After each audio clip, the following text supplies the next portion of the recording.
وما خلقت الجن والانس الا ليعبدون. یہ قرآن کی چھوٹی سی آیت ہے.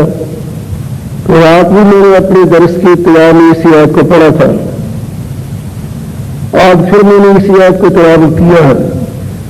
ہر شخص مسلمان اس کا معنی جانتا ہے کہ اللہ فرماتے ہیں میں نے جنوں اور انسانوں کو اپنی عبادت کے لیے پیدا کیا.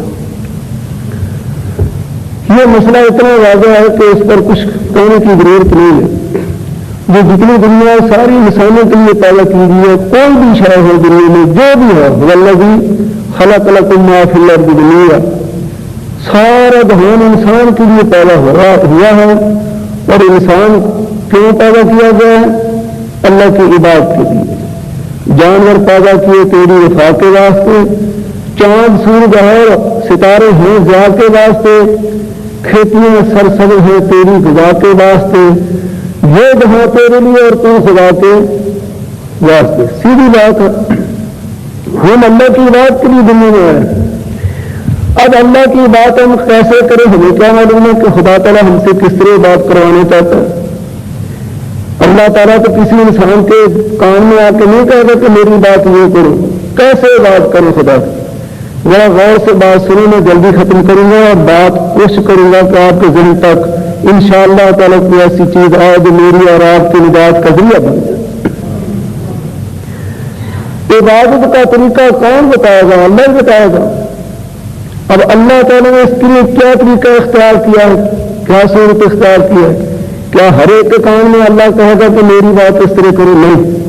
خدا تعالیٰ نے انسانوں میں سے کچھ انسان ایسے منتخب کیے ہیں جن کو ہم اللہ کے نبی کہتے ہیں. اللہ تعالیٰ نبی کے ذریعے ہمیں اپنے احکام پہنچاتا ہے. اور نبی کو کس ذریعے سے بتاتا ہے؟ قرآن مجید میں ہے ما کان لبشر ان یکلمہ اللہ الا وحیا او من وراء حجاب او یرسل رسولا فیوحی باذنہ ما یشاء انہ علی حکیم. فرمایا اللہ تعالیٰ تین طریقے سے نبی کے ساتھ بات کرتا ہے. ما کان لبشر ان یکلمہ اللہ الا وحیا, ایک طریقہ یہ ہے کہ اللہ نبی کے دل میں القاء کر دیتا ہے کہ یہ بات یہ ہے اور یہ بات یہ ہے. اللہ نبی کے دل میں القاء کر دیتا ہے. یاد رکھنا اس مسئلے کو. تین ذریعے ہیں وہی کے. ایک اللہ تعالیٰ اپنے نبی کے دل میں القاء کر دے الا وحیا او من وراء حجاب, یا اللہ تعالیٰ پردے کے پیچھے کلام کرے خود بلا واسطہ, جیسے موسیٰ علیہ السلام سے کلام کیا تھا پہاڑ طور پر. وہ قرآن مجید کے 16 پارے میں سارے ذکر موجود ہے. جب اللہ تعالیٰ نے کلام کیا وہ موجود ہے, مجھے اس کی تفصیل کی ضرورت نہیں ہے. میں یہ کہہ رہا ہوں کہ اللہ تعالیٰ دوسری صورت یہ ہے کہ پردے کے پیچھے بلا واسطہ کلام کرتا ہے, جیسے موسیٰ علیہ السلام سے کلام کیا. یہ ہمیں اتنا ضرور کہہ دینا چاہتا ہوں کہ اللہ کے کلام میں لذت بڑی ہے, عجیب سی لذت ہے. موسیٰ علیہ السلام نے پوچھا کہ اللہ نے پوچھا کہ موسیٰ تمہارے دائیں ہاتھ میں کیا ہے؟ یہ سوال تھا. تو کیا جواب دیا؟ ہیا عصایا, یا اللہ یہ میرا سوتا ہے, اتوکل علیہا, میں اس کے ساتھ ٹیک لگا لیتا ہوں, واشرب علی غنمی, میں بکریوں کے لیے پتے ڈھال لیتا ہوں, ولی فیہا مآرب اخری, اس کے علاوہ اور بھی بہت سے فائدے ہیں میرے لیے. کسی نے کہا کہ خدا نے تو ایک سوال کیا تھا کہ تیرے دائیں ہاتھ میں کیا تھا؟ اس کا جواب یہ کہ سوتا. اتنا جناب پھر سوال کے بعد جواب لبا کیوں کر دیا؟ وہ خدا نے پوچھا گیا کہ تم بکریوں کے لیے پتے ڈالتے ہو تو نہیں, وہ خدا نے پوچھا گیا کہ تم اس کے ساتھ ٹیک لگاتے ہو تو نہیں, خدا نے پوچھا تمہارے دائیں ہاتھ میں کیا, تم لمبا کیوں کلام کیا جواب میں؟ موسیٰ علیہ السلام فرماتے ہیں کہ خدا کے کلام میں لذت بڑی تھی. میرا دل کہتا تھا کہ جتنا لمبا ہوگا اتنا بہتر ہے. اللہ کے کلام میں لذت ہے, بشرطے کہ ایمان کی دولت بھی یہاں موجود ہو. آپ قرآن پڑھیں. میں اللہ کی قسم کہتا ہوں کہ قرآن مجید پڑھنے سے اتنا دل لگتا ہے, اتنا دل خوش ہوتا ہے, لیکن کبھی کبھی رات کو بھی پڑھا کریں جب تنہائی ہو. اسے کو میں اس نمونے کے طور پر کہتا ہوں, سورت پڑھنا شروع کر دیں, اللہ تعالیٰ آپ کے دل کو ضرور اس پر متوجہ کرے گا. تو خیر اللہ کے کلام میں بے حد لذت ہے, اس میں زیادہ گزارش کرنے کی نہ ضرورت ہے نہ کام ہے. اللہ تعالیٰ نے موسیٰ علیہ السلام کے ساتھ کلام کیا بلا واسطہ, اور اللہ نے ہمارے نبی محمد صلی اللہ علیہ وسلم سے کلام کیا معراج کی رات، اور یہ ایمان کی بات ہے کہ حضور روح سمیت گئے، جسم سمیت گئے۔ جو یہ کہتا ہے کہ روح گئی، ہم اس کو مسلمان نہیں سمجھتے۔ میرے اور آپ کے نبی روح سمیت اسمان پر گئے، جسم سمیت گئے، جبریل کے ہمراہ گئے، براق کے ساتھ گئے، اور لکھنے والوں نے یہ بھی لکھا کہا ہے کہ ایک مقام ایسا ہوگا کہ جبریل وہاں جواب لے گیا، اللہ سے کلام کیا بلا واسطہ۔ اور اس دن پھر اللہ نے کیا کیا انعام دیے، بہت انعام دیے۔ پہلے تو یہ فرما کہ نبی میرے پاس آئے، کیا تحفہ لائے ہو؟ یا اللہ میں تو خود ہی آپ کا ہوں، میں تو آپ کی مخلوق ہوں، میں آپ کو تحفہ کیا دے سکتا ہوں؟ فرمایا پھر بھی، فرمایا تحیات للہ والصلوات والطیبات، میرے پاس تو یہی تحفہ ہے کہ ساری کی ساری بات صرف تیرے لیے۔ فرماتا ہے پیارے تیرا تحفہ منظور ہے مجھے، السلام علیکہ ایھا النبی ورحمۃ اللہ وبرکاتہ۔ کتنے فضل اللہ کے لیے جب اللہ کی طرف سے یہ آواز آئی السلام علیکہ ایھا النبی ورحمۃ اللہ وبرکاتہ، تو نبی علیہ السلام نے فرمایا فوراً یا اللہ مجھے اکیلے پہ تیری رحمت اللہ، السلام علینا وعلی عباد اللہ الصالحین، میری ساری امت پر تیری رحمتیں ہوں۔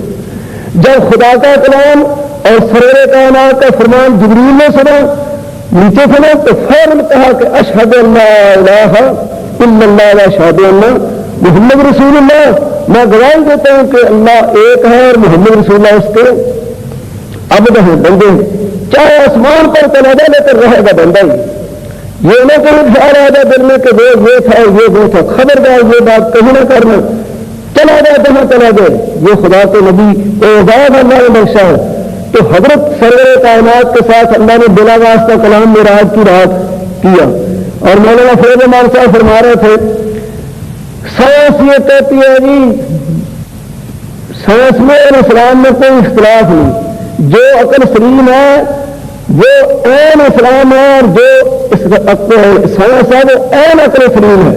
دیکھیے نا میں کروں اب کیا کروں، کیا بات کروں، کون سی بات کہہ دوں؟ میرا یہ ایمان ہے کہ جو نبی علیہ السلام کا موضوع وہ عین عقل کے مطابق ہے، عقل کے ساتھ ہے ہی نہیں، لیکن عقل سلیم ہونی چاہیے۔ اور اس کے ساتھ یہ بھی یاد رکھیں کہ ہماری عقل نبوت پر حاکم نہیں، نبوت ہماری عقل پر حاکم ہے، سمجھیں؟ ہماری عقل نبوت پر حاکم نہیں، نبوت ہماری عقل پر حاکم، لیکن ہمیں کوئی ضرورت ہی نہیں۔ فرمان نبی کا آدھا ہماری عقل میں آئے تو بھی صحیح، نہ عقل میں آئے، ہمارا ایمان ہے کہ ہماری عقل میں نبوت کو نہیں سمجھ سکتی، یعنی نبوت پر حاکم نہیں ہے، نبی ہماری عقل پر حاکم ہے۔ نبی کا فرمان سمجھ میں آئے تو بھی صحیح، نہ آئے تو بھی صحیح، بیان کر چکے ہیں مولانا۔ میرے دوست کیا کہا کسی نے، تیرے سینے میں دم ہے دل نہیں ہے، تیرا دم گرمی ہے محفل نہیں ہے، گزردہ عقل سے آگے تو یہ نہیں، چراغ راہ ہے منزل نہیں ہے، تیری عقل چراغ راہ ہے، منزل مقام محمد ہے صلی اللہ علیہ وسلم۔ وہاں پہنچ کر ساری عقل ختم، وہاں پہنچ کر ساری سانس ختم۔ اور میں تو یہ بھی دعویٰ کرتا ہوں کہ جس کو سانس اگر اعتراض کرتے ہیں میرے نبی کسی موضوع پر تو میں سمجھاتا ہوں بات کیا ہے، موضوع کیا چیز ہے۔ یہ جو بھائی میں نے آج سے 4 روز پہلے ذرا تھوڑا فرق کیا تھا، ایک ہے فطرت، ایک ہے قدرت۔ فطرت اور قدرت، ہر چیز میں اللہ نے کوئی نہ کوئی فطرت پیدا کی ہے، ہر چیز کو اللہ نے کسی نہ کسی فطرت پر پیدا کیا ہے۔ انسان بھی ایک فطرت پر ہے، یہ بجلی بھی ایک فطرت پر ہے، ہوا کی بھی ایک فطرت ہے، پانی کی بھی ایک فطرت ہے، آگ کی بھی ایک فطرت ہے۔ آگ کی فطرت کیا ہے؟ جلانا۔ یہ کس نے پیدا کی؟ ہر چیز میں فطرت خدا نے پیدا کیا نا، ہر چیز میں جتنے جو فطرت پیدا کیا وہ خدا نے پیدا کی ہے۔ اب تم کہو گے کہ حضرت ابراہیم علیہ السلام آگ میں گئے تو وہ ٹھنڈی کیسے ہوگی، سلامت کیسے رہی؟ اللہ فرماتے ہیں کہ میرے بندے ایک ہے فطرت، ایک ہے قدرت۔ تو فطرت اللہ نے پیدا کی ہے تو قدرت کس کے ہاتھ میں ہے؟ تولد النار في النهار پڑھنا، تولد النار في الليل تخرج الحي من الميت وتخرج الميت من الحي وترزق من تشاء، نہ اللہ میں مالک الملک تو الملک پڑھتے ان کالا کل شہر قدیم. تو فطرت بھی خدا نے بنائی اور قدرت بھی اللہ کے ہاتھ میں ہے. تو اللہ فرمایا تو جو حیران ہوتے کہ آگ ٹھنڈی کیسے ہو گئی, اس کی تو فطرت بنانا ہے. فرمایا میں نے اس پر پتہ کیا میں نے آگ میں سے فطرت کو کھینچ کے بنا اپنی قدرت جاری کر دی. تم بتاؤ تمہیں کیا اعتراض ہے میری قدرت پر؟ یا مانو کہ میرے پاس قدرت نہیں ہے, جب میرے پاس قدرت ہے تو پھر موضوع پر کیا تمہیں اعتراض ہے؟ میں مانتا ہوں, میں اقرار کرتا ہوں کہ یہ نبی کی طاقت میں نہیں ہے, لیکن جب اللہ چاہے انگلی کا اشارہ کیا کیا ہوا جی وہ تو نہیں کہتے سکتا, لیکن ہو گیا کیونکہ اس کی جو فطرت ہے اللہ تعالیٰ نے وہ فطرت اس میں سے کھینچ لی اور وہاں اپنی قدرت جاری کر دی. اور سیدھے ہو کے بات کرو, جو کہنا ہے کہو, ہم انشاءاللہ تعالیٰ جواب دیں گے.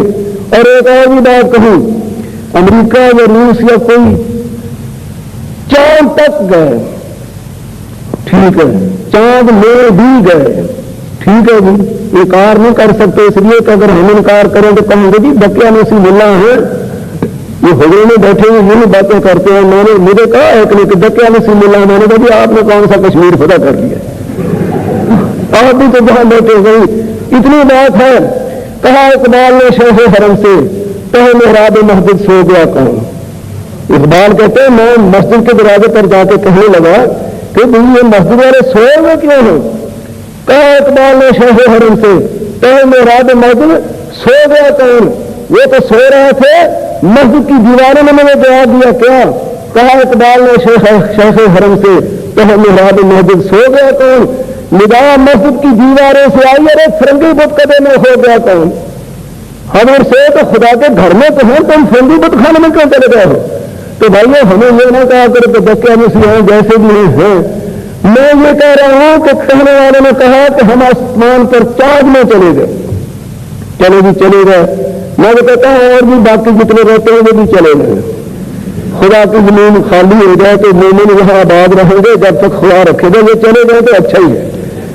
خیر کہتے ہیں کہ ابھی تمہیں مبارک ہو, تمہیں چاند لیں گے. سارے مسلمانوں نے مبارکباد دی, اخبارات میں آئے. جتنے ہمارے ممالک اسلامیہ کے بادشاہ تھے انہوں نے تارے دیکھے جب گئے تھے, صرف کی بات ہے. تمہیں مبارک ہو کہ تمہیں چاند لے گئے. دوسرے دن جمعے کا خطبہ تھا, میں نے غریب نے کچھ کہا, اگر پسند آئے تو قبول کیجیے, نہیں تو خدا کے حوالے. میں نے کہا ان کو مبارکباد دے تو چاند لے گئے, اس کو تو انہیں مبارکباد دیتے جس کے قدموں میں چاند آیا تھا.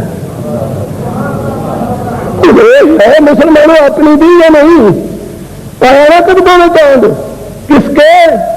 ارے کس کے چاند قدموں میں آیا؟ میرے نبی, پیارے نبی, آپ کے نبی محمد مصطفیٰ صلی اللہ علیہ وسلم.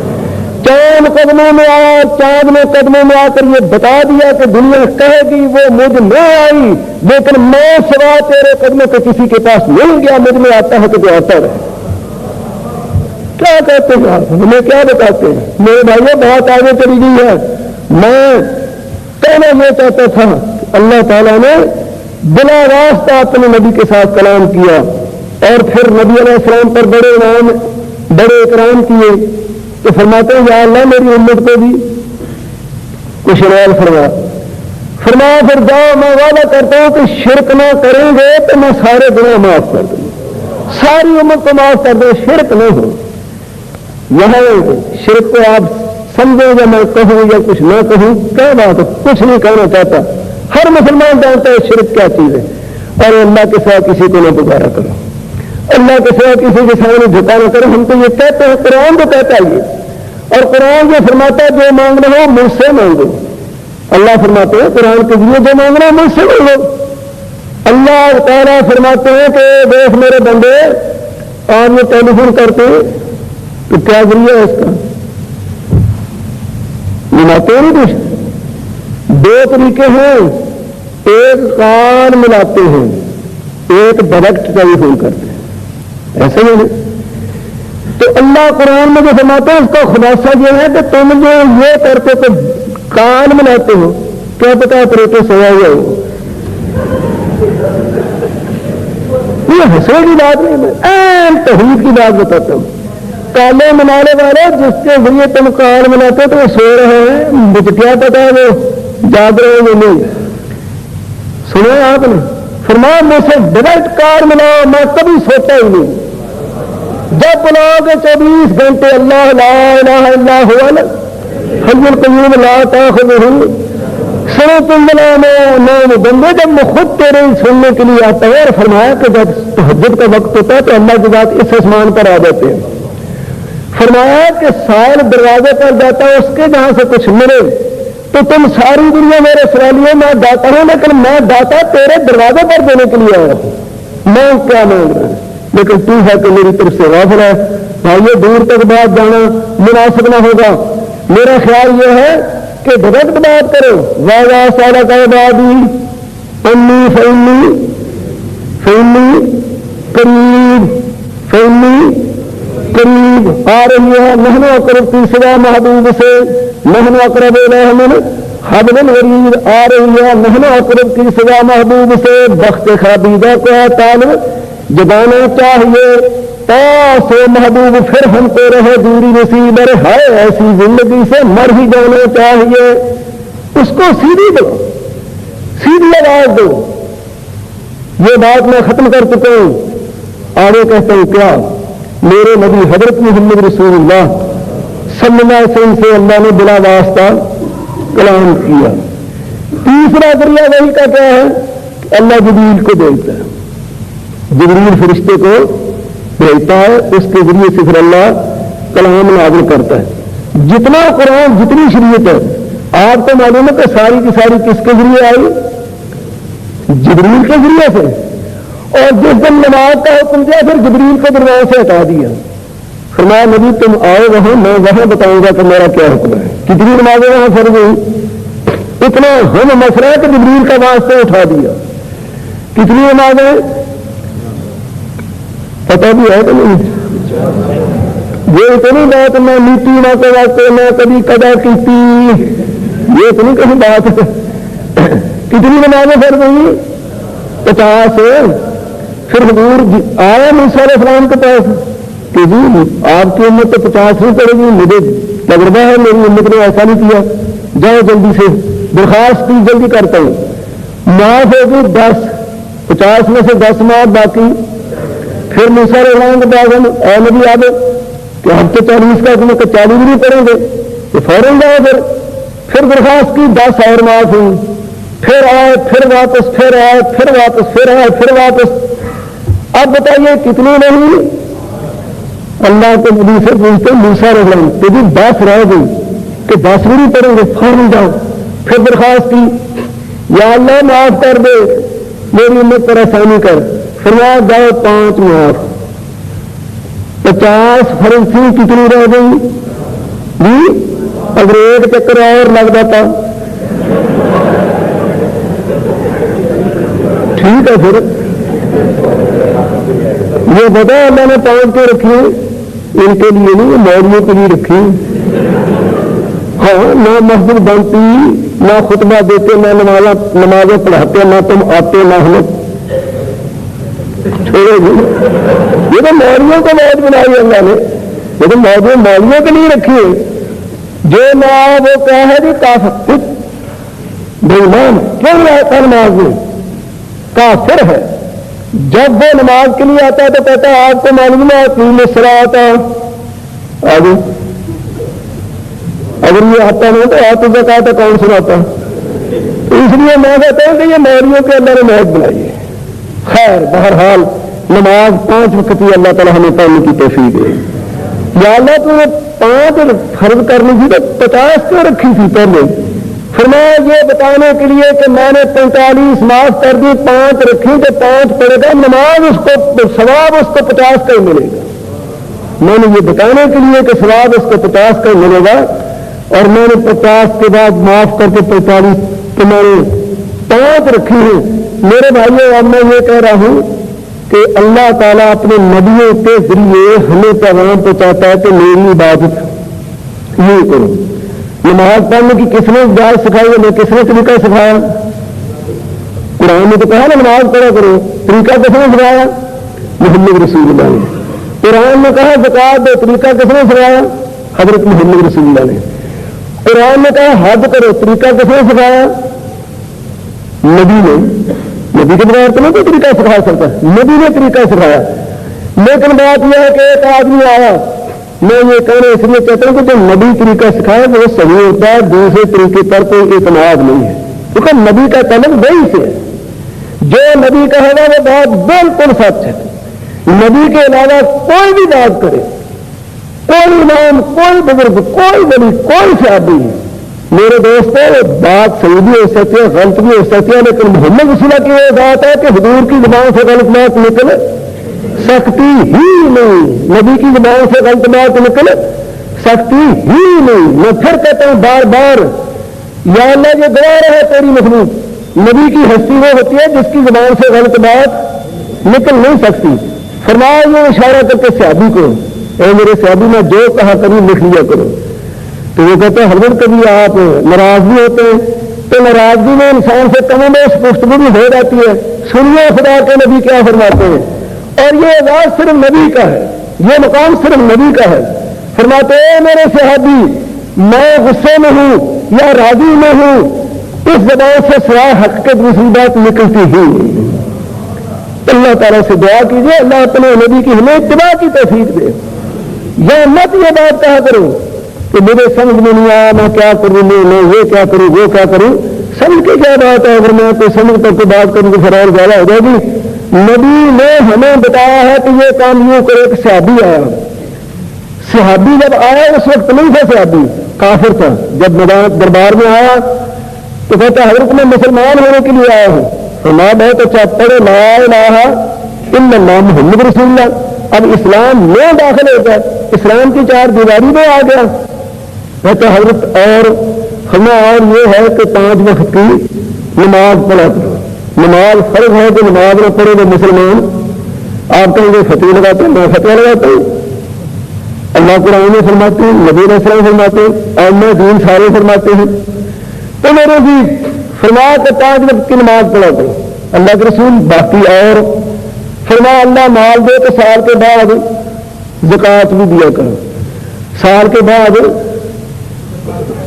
میں نے آپ سے کہلایا کہ سال کے بعد، اور میں سچ کہتا ہوں اگر مسلمان قوم زکوٰۃ صحیح معنی میں ادا کرے تو دنیا میں کوئی مسلمان غریب نہ رہے، کوئی نہ رہے۔ اور مانگنے والا یہ سمجھے کہ میرا کام مانگنا نہیں ہے، جب جوان ہو ہٹے کٹے ہو، جب تمہارے پاس طاقت ہے تو کیوں مانگتے ہو؟ میں صدقے دوں محمد رسول اللہ کی سیرت کی۔ ایک جوان آیا کہتے حضرت مجھے کچھ پیسے کی ضرورت ہے، میں غریب آدمی ہوں۔ حضور نے دیکھا سر کی طرف پھر پاؤں کی طرف، فرمایا تم طاقتور آدمی ہو، مانگنا تمہاری لیے لائق نہیں ہے۔ فرمایا تمہارے پاس کچھ ہے؟ کہتا حضور اور تو کوئی چیز نہیں، یہ چادر ہے۔ سنیے نا آپ نے حدیث۔ فرمایا یہ چادر کون خریدتا ہے؟ بولی دی حضور نے، جس نے زیادہ پیسے دیے اس کے نام کی بولی ہوگی، وہ پیسے آ گئے۔ فرمایا اب ایسا کرو جاؤ پہاڑا خرید کے لاؤ، پہاڑا سمجھتے ہو، جاؤ پہاڑا خرید کے لاؤ اور ایک دستہ لاؤ، وہ دونوں چیزیں ان پیسوں سے لایا۔ میرے بھائیوں سارے لیڈر بنتے ہم بھی بڑے اونچے بنتے ہیں، میری تعریف میرے ساتھیوں کی تعریف بھی مولانا نے بڑی کی، میں لگتا ہوں کہیں رہانا آ جائے اللہ بتائے۔ بھائیوں سارے دعویٰ کرتے ہیں، لیکن وہ انسان جو ساری کائنات کا سردار ہے، جو خدا کی ساری مخلوق کا امام ہے، جو نبیوں کا امام ہے، اس دنیا میں بھی امام ہے، آگے بھی امام ہوگا، وہ جس کے ہاتھ میں حمد کا جھنڈا ہوگا، وہ جو شفاعت کا دروازہ کھلائے گا، وہ جو حوض کوثر پر پانی پلائے گا، وہ جو بہشتی دروازہ کھلائے گا، اور انشاءاللہ ہم حضور کے ساتھ جائیں گے، انشاءاللہ جائیں گے۔ اس ہستی کی میرا مقام پر غور کیجیے، شان پر غور کیجیے۔ پہاڑا لایا اور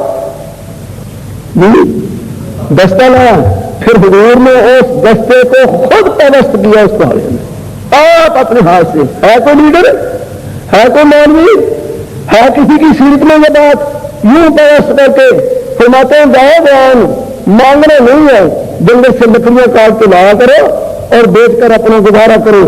15-20 روز کے بعد وہی جوان آ گیا، کہتا اللہ کے پیارے اس دن زکوٰۃ مانگ رہا تھا، آج زکوٰۃ دینے کے لیے آیا۔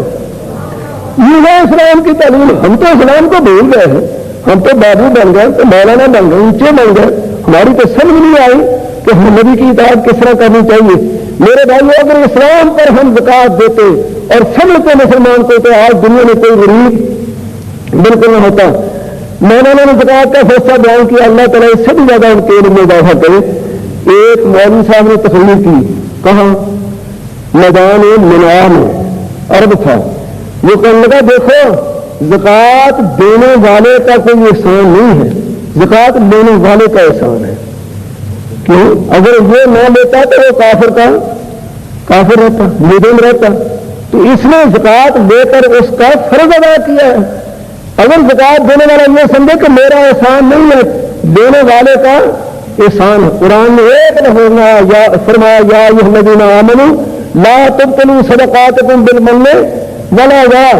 دیتے ہو تو پھر اس کو جتاتے کیوں ہو؟ فرمایا میرے ساتھ بات کرو, درجہ تو میں دوں گا, میرے سے بات کرو. میرے نام پر دینے والے انسان کو نہ جتایا کرو کہ ہم نے تجھے دی ہے, یا تکلیف نہ دیا کرو یہ کہتے کہ میں نے تجھے زکات دی.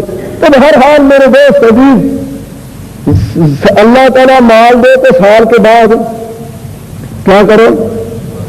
زکات. نبی کی ایک سیرت کی بات سنی, یہ وضو رکھ کے. ارے بھائی, مسجد نبی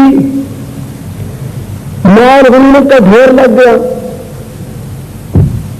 ہر قسم کا مال آیا. آج اعلان ہوتا ہے حضور کی طرف سے مدینہ منورہ میں کہ اللہ نے اتنا مال دیا ہے, آؤ جتنا کسی کو ضرورت ہے اتنے لے گئے, جتنا ضرورت ہے اتنے لے گئے.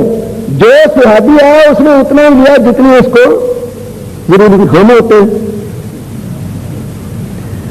انہوں نے تو اتنے لیا نا جتنی کسی کو ضرورت ہے. ہم ہوتے لے لیتے سارا ہی, پھر بھی گھر میں پورا ہوتا لیا ہر ایک نے. ارے اللہ کے بندے, صبح کی نماز کے بعد نبی علیہ السلام مال تقسیم شروع کرنے سے تقسیم کیا. عصر کی نماز مغرب ابتدا, زور کی نماز اور عصر کی نماز حضور نے وہی مسجد میں پڑھی. دوران میں گھر میں تشریف لے گئے. جب سارا مال ختم ہو گیا, سارا ہی, ذرا غور کرنا, سارا ہی مال ختم ہو گیا. اللہ کے رسول 9 گھر ہیں, سب کو نماز سے پوچھی, حضور کے 9 گھر ہیں. کوئی مادی چیز کی تو ہر ایک کو ضرورت ہے, کون ہے ضرورت مند نہیں ہے. جب گھر کو تشریف لے گئے تو چادر تھی یا رومال تھا, 2 ہاتھ میں تھا, وہ ہلا کے اسلام کی طرف منہ کیا. لیکن ایک دنیا میں مثال نہ ہو اس قسم کی. یوں ہاتھ میں چادر لے کے ہلائی, فرمایا یا اللہ گوار ہو کہ محمد اپنے گھر کچھ نہیں لے کے جا رہا, محمد اپنے گھر کچھ نہیں لے کے جا رہا. میرے بھی سیرت رسول کا مضمون بڑا لمبا ہے, لیکن سیرت پر عمل کرنا اس سے بھی مشکل ہے. سیرت تو سارے لوگ بیان کر دیتے ہیں, لیکن سیرت بہت اونچی چیز ہے.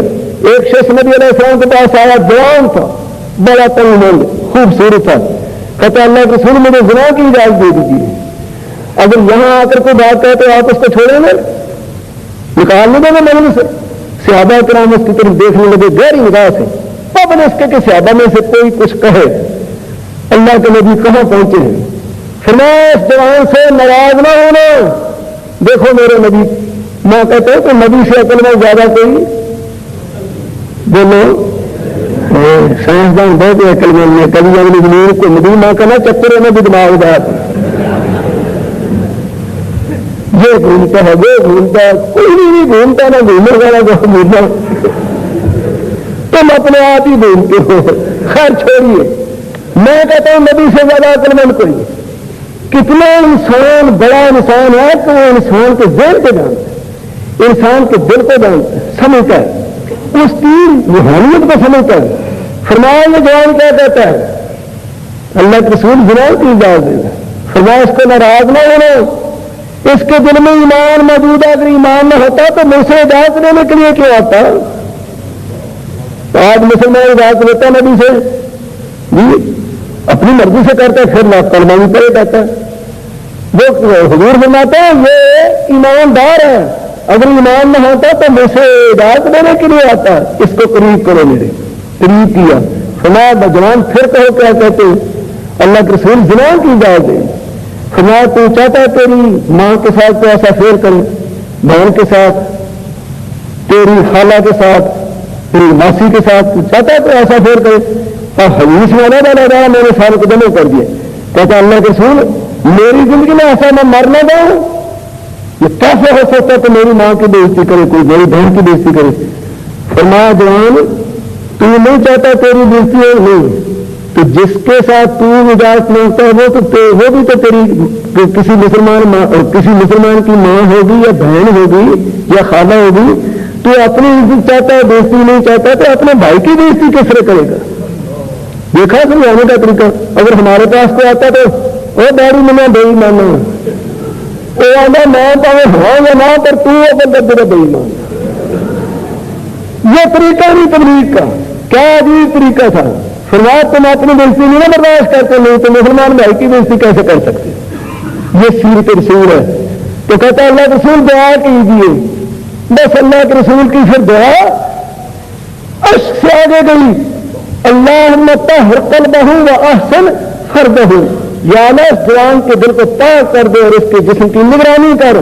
صحابہ کرام یہ کہتے ہیں کہ اس جوان کی جوانی دنیا میں گزری، ساری زندگانی گزری، اس نے قبر کی دیوار تک کبھی نظر اٹھا کر بھی کسی کی طرف نہیں دیکھا. حدود یہ ہوتی ہے سیرت، یہ ہوتا ہے لوگوں کو ہدایت. یہ میں نے الذی بعث فی الامیین رسولا منہم یتلو علیہم آیاتہ ویزکیہم، یہ پا کر تو اللہ کے نبی محمد صلی اللہ علیہ وسلم. تو آگے آئیے صحابی کو کہا کہ زکوٰۃ اگر اللہ مال دے تو دینا، بہت اچھا حضرت. اور فرمایا کہ سال کے بعد نہ توبہ، عمر میں اللہ پیسے دے توبہ، سال کے بعد رمضان آئے تو روزہ رکھنا. اس حدیث میں حج کا ذکر نہیں. علماء یہ کہتے ہیں کہ ابھی حج فرض نہیں ہوا تھا، تو جتنے احکام تھے اسلام کو وہی بتانے تھے. اب وہ آیا تو کافر تھا، اب مسلمان ہو گیا. اللہ تعالیٰ یہاں 10 منٹ لگے، 15 لگے، 20 لگے، کچھ وقت لگا ہی ابھی تھوڑا بہت، لیکن اس سے زیادہ تو نہیں لگا. سامنے حضور کے کھڑے ہو کے کہتا ہے اے پیارے واللہ لا ازید ولا ھذا ولا انقص من شیء، مجھے خدا کی قسم ہے حضور جو آپ نے فرمایا میں یہی کروں گا، میں اس میں سے کچھ کم کروں گا، میں اس پر میں اضافہ کروں گا. واللہ لا ازید ولا ھذا ولا انقص منہ شیء، میں اس میں سے کچھ کم کروں گا، میں اس پر کچھ اضافہ کروں گا. مجھے خدا کی قسم ہے جو حضور نے فرمایا یہی کام کروں گا. واپس چلا گیا، تھوڑی دور بھی گیا تھا، نظر آ رہا تھا. سنیے حدیث کے الفاظ نبی علیہ السلام کیا فرماتے ہیں. من سرہ ان ينظر الى رجل من اہل الجنۃ فلينظر الى ھذا، فرمایا جو شخص چاہتا ہے کہ دنیا میں کسی چلتے پھرتے کو دیکھے جنتی، وہ جنتی جا رہا ہے. ہم سجدوں سے مسلمان ہیں، لیکن ہمارا ایمان جیسا کچھ ہے وہ آپ بھی جانتے ہیں، میں بھی جانتے ہوں. جوانوں میں کیا کہوں اور کیا میں نبی کی سیرت بیان کروں؟ میں ایمانداری سے کہتا ہوں سب سے بڑا میرے نبی کا موضوع ہے کہ ایک جماعت ایسی تیار کی جس کا ثانی دنیا میں کوئی. صحابہ کرام کی جماعت ایسی تیار کی کہ ان کا ثانی دنیا میں کوئی نہیں. ابھی مدینہ منورہ ہے، مسجد نبی ہے، کہ وہ مسجد نبی ایسی بنی نہیں تھی اس وقت، ایسی تھی کیا تھی؟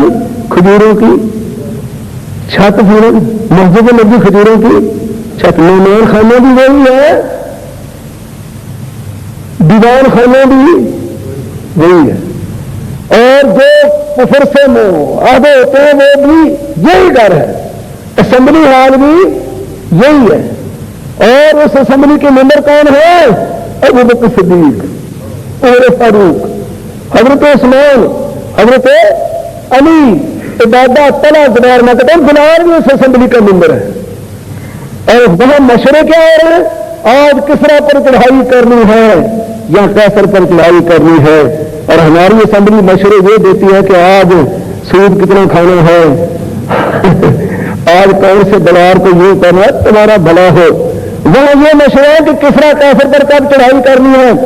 درمیان میں کون ہے؟ محمد صلی اللہ علیہ وسلم. اور مسجد کی چھت جی کھجوروں کی، اور مسجد کی چھت کھجوروں کی، تو گھر کی چھت سلام اس پر کے جو ٹوٹے ہوئے حجرے میں رہتا تھا، سلام اس پر کے جو ہر وقت سچی بات کہتا تھا، سلام اس پر کہ جس کا بور یا ٹوٹا بچھونا تھا، سلام اس پر کہ جس کے گھر میں چاندی تھی نہ سونا تھا۔ یہ گھر عائشہ صدیقہ رضی اللہ تعالی عنہا فرماتی ہیں کہ اتنی چھت اونچی نہیں تھی جو میں سیدھی کھڑی ہو سکوں۔ یہ وہ خطبہ ہے، وہ مکان ہے جہاں میں اس مکان کو اتنا عالی شان کہتا ہوں کہ ساری دنیا کے مکان اس کے گرد پر قربان کیے جا سکتے۔ ارے جبریل کھڑا ہو کے وہاں آتا ہے، جبریل قرآن لے کے وہاں آتا ہے، جبریل اس دروازے کا غلام ہے۔ اور یہ جبریل تو آیا تھا، نبیوں ساروں کی طرف آیا تھا، ملک الموت آیا جب آخری بیماری میں بیمار ہے، سر کی طرف آ کے بیٹھ گیا، کہتا ہے اللہ کے نبی میں نے آج تک کسی سے نہیں پوچھا، کبھی میں نے نہیں پوچھا، جو حکم ہوتا ہے اس کی تعمیل کر کے دیتا ہوں۔ ان اللہ قد ارسلنی الیک، اللہ نے مجھے آپ کی طرف بھیجا ہے، وامرنی ان اطیعک، مجھے یہ حکم دیا، حالانکہ میں ملک الموت ہوں، مجھے یہ حکم دیا ہے کہ میرے نبی کی تابعداری کرنی ہوگی۔ میرے نبی کی کون اس کا تابعدار؟ ملک الموت، میرے نبی کی اطاعت کرنی ہوگی، حکم دے تو روح قبض کرنا، نہ حکم دے تو واپس آ جانا۔ وہ ہے مکان، وہ عالی شان۔ میں تو کہتا ہوں جس دن کہ ہم نے بڑے بڑے مکان بنائے ہیں، جہاد کا جذبہ سچ کہے ہوا ختم نہیں، ہم بھی عیش میں پڑ گئے، اور نبی علیہ السلام نے صحابہ کو سکھا کیا تعلیم دی تھی۔ میں اب ختم کریے دیتا ہوں، ایک واقعہ بیان کرتی، صرف ایک جوان کی شادی ہوتی ہے، بڑا خوبصورت جوان ہے، اور جو اس کے گھر بیوی ہے وہ بھی مدینہ منورہ میں ساری لڑکیوں میں خوبصورت ترین لڑکی ہے۔ آئی شادی ہو گئی، بیوی گھر میں آئی، کیونکہ جب بیوی گھر میں آتی ہے تو پھر اس دن اس کو کچھ کہا جاتا ہے، بھی بیاہ ہوا انہوں نے کچھ کہے گا، ابھی دان ہوئی پہلے دان ہوگی، دان ہوگی انہیں کبھی کچھ نہیں ہوگا، یہ دان ہوگی ہوگی ہوگی پر یہ بیاہ ہونا ہے۔ اچھا کافر بننے کے لیے کہا ہوا۔ میں کہنا کیا چاہتا ہوں میرے دوست، صبح تہجد کی اذان ابھی نہیں ہوئی، اور بیوی کے پاس ہے، نبی علیہ السلام کو منادی اعلان کر رہا ہے، اعلان ہو رہا ہے کہ ابو سفیان کافر مکے سے فوجیں کفر کی لے کے احد کے میدان میں آ گیا۔ کیا اعلان ہے؟ ابو سفیان کافر احد میں کفر کی فوجیں لے کے مسلمانوں سے لڑنے کے لیے آیا ہے، چلو جس کا ارادہ خدا سے جنت خریدنے کا، چلو جس کا ارادہ جنت خریدنے کا، چلو جو جنت خریدنا چاہے۔ یہ کس کا اعلان ہے؟ حضرت محمد رسول اللہ کا۔ وعدہ سچا ہے، سودا سچا ہے۔ وہ شخص، وہ نوجوان بیوی کے پاس آواز کان نہیں پڑتی، کہتا مجھے چھوڑ دے، میں جا رہا ہوں۔ کہتے کہاں جاؤ گے؟ بس میں جا رہا ہوں، کہ مجھ سے بڑی نعمت تیرے لیے دنیا میں آج کون سی ہے تو وہاں جاتا ہے؟ کہتا ہے دیر نہ لگا، خدا کی قسم مجھے میدان احد کی طرف سے جنت کی خوشبو آ رہی ہے، مجھے میدان احد کی طرف سے جنت خوشبو آ رہی۔ چلا گیا کہ 70 شہیدوں میں ایک شہید یہ بھی ہے، 70 شہیدوں میں ایک شہید یہ بھی ہے۔ اب اس کی بیوی جو بھی نوجوان بچی تھی اسے پتا چلا کہ میرا خامد بھی شہید ہو گیا، چلی گئی نبی علیہ السلام کے پاس۔ کیسے گئی؟ میں نے اشارہ کر کے بتا دیا کیسے گئی جی، ہاں میرے سنے نہیں گیا۔ جس کے پاس بھی اس کا دل پاک ہے یا نہیں؟ آنکھیں پاک، دماغ پاک، سر سے لے کے پاؤں تک پاک، اور جو اس کے ساتھی ہیں وہ بھی پاک ہے۔ آج وہ روزے میں سے پاک ہے، اس کا روزہ بھی پاک ہے، جو ساتھ سے ہوگے وہ بھی پاک ہیں، جو ان کی شان میں گستاخی کرے وہ ناپاک۔ اتنا کہنے کی اجازت نہیں ہے، جو صحابہ کی شان میں گستاخی کرے وہ ناپاک ہے۔ صحابہ وہ ہیں جن کی شاعت اسمان سے آئی ہے۔ میں انہوں سے کہتا ہوں 1,44,000 صحابی تمام کے تمام کبھی جنتی ہیں، بغیر حساب کے جنتی، اور نبی کے ساتھ جائے گے جنتی۔ تو جناب وہ لڑکی گئی ہے، جا کے کہتی ہے کہ اللہ کے رسول شرم تو محسوس ہوتی ہے، لیکن خامد کا حق میرے ذمہ رہ نہ جائے گا، میں جانتی ہوں، یہ خدا جانتا ہے۔ اور تیسرا یہ تھا کہ شہید ہو گیا۔ بچی کیوں آئی؟ اللہ کے رسول جب یہ گھر سے آئے تو اس پر غسل فرض تھا، اس کو موقع ہی نہیں ملا غسل کا۔ مسئلہ سمجھ گئے؟ سمجھ گئے یہ تو چنگی طرح سمجھ گئے نا، ایک نہیں سمجھ آئے۔ جب یہ گھر سے آیا تھا تو اس پر غسل فرض تھا، اور اتنی جلدی آ گیا کہ اس کو موقع ہی نہیں ملا۔ میرے بھائیوں، کہنے کی کیا بات ہے؟ جو اللہ سے پیار کرے خدا بھی اس کے ساتھ پیار کرتا ہے، جو خدا سے پیار کرتا ہے خدا بھی اس کے ساتھ پیار کرتا ہے۔ کر کے تو دیکھو ذرا، جو اللہ سے پیار کرتا ہے خدا بھی اس سے پیار کرتا ہے۔ بڑے واقعات اس قرآن پڑھا پڑا۔ جب فرمایا کہ اس پر غسل فرض تھا، فرمایا بیٹی فکر نہ کرو، تیرے خاوند کو آسمانوں کے فرشتے غسل دے کے دے رہے ہیں۔ یہ تھا جذبہ جہاد، یہ تھے جنگی میدان، صحابہ کرام کا جنگی رنگ۔ ان اللہ اشتری من المؤمنین انفسهم واموالهم بان لهم الجنہ یقاتلون فی سبیل اللہ فیقتلون ویقتلون وعدا علیہ حقا فی التوراۃ والانجیل والقرآن ومن اوفی بعہدہ من اللہ فاستبشروا ببیعکم الذی بایعتم بہ۔ کیونکہ میں ٹھیک ہے، وقت ہو گیا، میں رہوں گی، دعا کر لیں مجھے پھر سے انشاءاللہ تعالی۔ یہ تو بہت کچھ ہے، بہرحال پھر سے دل جو چاہتا تھا تو قرآن کا حصہ کچھ آپ کو سنایا جائے، قرآن پڑھا جائے آپ کے سامنے، اور صحابہ کی شان میں قرآن پڑھا جائے۔ ایک واقعہ مجھے سنا دیجیے ذرا سا۔ مسلم امام میں حدیث ہے، ایک جوان آدمی اسلام قبول اس نے کیا، اور اس کے دل میں خیال آیا کہ میں نبی علیہ السلام سے ملاقات پھر کروں گا، پہلے میں بیت اللہ کا طواف کر دوں۔ آج ہاتھ سے طواف کیا بیت اللہ کا۔ اب خدا جس کو جو چاہے نصیب اپنے اپنے۔ اس وقت جب وہ طواف کر رہا تھا تو حضور بھی طواف کر رہے تھے، خدا کے نبی بھی۔ کوئی قدرت ہے نا خدا کی، یہ تو اللہ تعالیٰ دے جسے دے۔ اب جب دیکھا نبی علیہ السلام کو جوان طواف کر رہا ہے اتنی لگن سے اور اتنی توجہ سے کہ اس کو ہوش ہی نہیں ہے، ساری توجہ اس کی طواف اور اللہ کی ذات کی طرف ہے۔ عبادت کا لذت بھی، عبادت کا لطف بھی یہی، عبادت کی لذت بھی یہ ہے کہ دھیان کس کی طرف ہو۔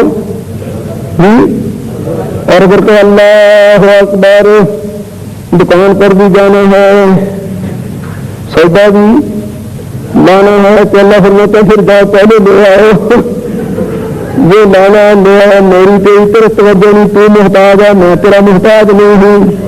عقل مند جب تو کہتا الحمدللہ رب العالمین، میں فرشتوں میں تیرا اعلان کرتا ہوں کہ میرے بندے نے میری حمد کی ہے۔ جب تو الرحمن الرحیم کہتا میں کہتا ہوں اسنا علیہ، میرے بندے نے میری ثنا کی ہے۔ میرے سے تو نے کلام کرنا شروع کیا تو کہ مالک یوم الدین، مالک ہے دن قیامت کا، تو میں کہتا ہوں مد غنیمت دی، میرے بندے نے میری بزرگی بیان کی ہے۔ جب تو کہتا ایاک نعبد و ایاک نستعین، تو فرماتا ہے میں کہتا ہوں آج تیرا تو آج میرا، اور آگے کا جتنا حصہ وہ سارا ہی تیرا، تو نے ابھی دعا مانگی نہیں، پہلے ہی میں نے قبول کر لی۔ اتنی ذات مہربان، اور تم عبادت میں لذت۔ عبد اللہ کا اللہ کا تراؤ ہے حدیث میں مراد، عبد اللہ کا اللہ کا تراؤ، فإن لم يكن تراؤ فإنه يراك۔ اللہ کی بات یوں کرو جیسے تم اللہ کو دیکھ رہے ہو۔ اگر یہ چیز حاصل نہیں تو کم از کم یہ تو ضرور ہو کہ وہ ہمیں دیکھ رہا ہے۔ خیر قصہ مختصر ہے، وقت نہیں ہے۔ نماز پڑھو تو پوری توجہ سے، کوئی اللہ کے لیے کام کرو تو پوری توجہ سے کرو۔ یہ ایک ضروری مسئلہ، توجہ نہیں ہوگی اللہ نہیں قبول کرے گا۔ وہ جوان تو اگر بڑی توجہ سے، نبی علیہ السلام بڑے خوش ہوئے کہ یہ جوان کتنا اللہ کی طرف لگن اس کی لگی ہوئی ہے۔ جب حضور کے برابر میں آئے تو حضور نے کچھ کہہ دیا اسے، کیا کہا؟ اب یہ بات ہوئی تو پھر دیر لگ جائے گی، کچھ فرمایا۔ اور یہ یاد رکھنا کہ حضور کبھی بھی بات خوش طبی سے کہیں بے معنی بات نہیں حضور کرتے تھے، بیکار بات نہیں حضور کی کبھی بھی ہوتی تھی۔ ایک بڑھیا جا رہی تھی جو ابلی سی، تو نبی علیہ السلام نے بڑھیا جنت میں نہیں جائے گی، وہ رونے لگی یا اللہ یا رسول اللہ میں جنت میں نہیں جاؤں گی، میں تو مر گئی۔ فرمایا میری مراد یہ ہے کہ ہر ایک کو اللہ جوان کر کے بھیجے گا، اس طرح نہیں بھیجے گا تو یہ اللہ جوان کر کے بھیجے گا۔ خوش ہوگی اللہ کے نبی کے ہاتھ سے مور لگ گئی جنت کی۔ آئیے یاد حضور نے کچھ بات کہہ دی، وہ چکر چلا گیا، ناگوار تو اسے گزرا لیکن وہ چلا گیا، دوسرے چکر میں آیا پھر حضور نے کچھ کہا، پھر چلا گیا، تیسرے چکر میں آیا تو پھر حضور نے کچھ کہا، اب تیسری باری کہتا ہے ٹھہرو، لیلا وضاحت وجہ کا لیلا وجہ کا لیلا وضاحت وجہ کا ورشاقت قدے کا میں شکایت کا لا حبیبی، پھر جس کے پاس تو نے میری شکایت کرنی تھی ہے نا موقع بھی ہے، ایک منٹ ابھی موقع، اب آپ کے لیے بھی موقع ہے، وہی بات کہے دوسرے کہی تھی لیکن دل سے کہنا، فرمایا تیرا پیارا کون ہے جس کے پاس تمہیں میری شکایت کرنی، کہتا حبیبی محمد الرسول اللہ، کیوں بھی ٹھیک ہے حبیب نا کہتے محمد رسول اللہ، حبیب نا محمد رسول اللہ، کہتا حبیبی محمد رسول اللہ، نبی علیہ السلام فرماتے ہیں اچھا میری شکایت میرے پاس ہی کرنی ہے، اور سر کے جاؤں تیری زبان کے، تیری زبان کی مٹھاس کے، اللہ نے تجھے کیا شان نہیں دیا، قرآن نے کیا نہیں کہا، یا نون والقلم وما یسطرون ما انت بنعمت ربک بمجنون وان لک لاجر غیر ممنون وانک لعلی خلق، بے شمار ہوتے ہیں، اسی طرح میں پڑھ سکتے ہیں، مسلسل بھی پڑھ سکتے ہیں لیکن ٹائم نہیں ہے میرے بھی، کیا ٹھہر گئے، فرمایا پھر میری شکایت میرے پاس ہی کرنی ہے، جب پتا چلا کہ یہی نبی ہے چمٹ گیا حضور کا، اتنا گھوٹا اتنا زور سے اتنا کہ نبی علیہ السلام کو تکلیف پہنچی، جب تکلیف ہوئی تو آسمان سے جبریل آ گئے، جبریل نے آ کے کیا کہا، اے اللہ کے نبی اس بندے کو کہہ دو یہ جو ظاہری محبت ہے نا اوپر اوپر کی مصنوعی محبت، یہ نجات اس سے نہیں ہوگی، اللہ چھوٹے عملوں کا بھی حساب لے گا، بڑے عملوں کا بھی حساب لے گا، بات ہے نا کہ وقت آ جائے اللہ چھوٹے عملوں کا بھی حساب لے گا، بڑے عملوں کا بھی حساب لے گا، جو تو ظاہر محبت میں کرتا ہے اس سے نجات نہیں ہوگی، آنکھوں سے اس کے آنسو آ گئے، پیچھے ہٹ گیا، سامنے کھڑے ہوتے، کہتے ہیں اللہ کہ نبی اللہ نے کیا فرمایا، اللہ نے فرمایا اس طرح نہیں نجات ہوگی، اللہ چھوٹے عملوں کا بھی حساب لے گا، بڑے عملوں کا بھی حساب لے گا، کہتے ہیں میرے خدا کو کہہ دو اگر وہ میرے عملوں کا حساب لے گا میں اس کی رحمت کا حساب کروں گا، جائے نکل جائے بات، فقیرہ صاحب پنجابی کے فقیرہ فقیری دور ہے جیسے کہ لمبی کھجور ہے، چڑھ گئے تو بیڑا پار ہے، ڈگ پائے تو چکنا بات ہی ہے نا، میں اللہ کی رحمت کا حساب لوں گا، اگر اس کا دعویٰ ہے کہ اس کی رحمت میرے گناہوں سے زیادہ ہے تو میں کیوں دیکھنے جاؤں گا، کرے اقرار کہ اس کی رحمت میرے گناہوں سے تھوڑی ہے، نبی علیہ السلام کی آنکھوں سے بھی آنسو جاری ہوتے، فٹ جبریل آئے فوراً پھر آ گئے، اللہ کے نبی اس کے رونے اور آپ کے رونے سے آسمانوں کے فرشتے بھی رونے لگے، یوں ٹھہر کا مارتا زمین آسمان میں مومن کے ایمان کا یا محبت رسول کا یا جنگ کا یا جہاد کا، تو آؤ تو صحیح سامنے کفر کی کیا طاقت ہے، جتنی دنیا کفر کوئی طاقت نہیں، اللہ کی قسم ایک دن نہیں نکال سکتے بشرطے کہ ہم سارے مسلمان کیا ہوں متحد ہو گئے، اور بڑے بڑے مکانوں کی تلاش نہ کرے، مکان جو دینے ہیں تو وہ جنت میں اللہ دے گا، جاؤ جا کے قرآن پڑھو، اگر مسلمانوں میں اتحاد ہوگا تو پھر کبھی مقابلہ نہیں کر سکتا، دعا کرو اللہ اتحاد کرے، دعا کرو نا اللہ اتحاد کرے، اور اللہ تعالیٰ ایران اور عراق کی جنگ کو بھی دفع کرے، بڑی تکلیف ہے میرے دوست، فوراً جبریل آئے اور اللہ نے فرمایا کہ اے بندے نہ ہم تیرے عملوں کا حساب کریں نہ تو ہماری رحمت کا حساب کرو، جاؤ بغیر حساب کے جنت میں چلے جاؤ، وآخر دعوانا الحمدللہ رب العالمین۔